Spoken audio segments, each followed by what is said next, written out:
Hey guys, and welcome back to this channel. In this video I'll be showing you guys how you can find whiteboards, notes, as well as recordings that have been done on Zoom.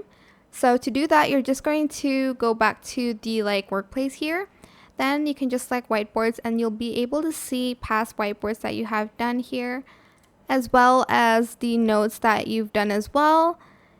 You can just select it and you can open it. I just typed biology for the example, as well as whiteboards here. You can double click on it and you can open up the whiteboard that you have created on Zoom. You can still add stuff to it here, as you can see, but that is it. You can also find recordings here under clips. But yeah, I hope it was helpful for you guys. Don't forget to like, comment, share, and also subscribe to this channel if you haven't done that already. If you have any more questions, just leave it in the comment section down below. I will try my best to answer them all for you guys. And if you found this video helpful, please click the thanks button as well. That is pretty much it for this video. Thank you so much for watching. Bye!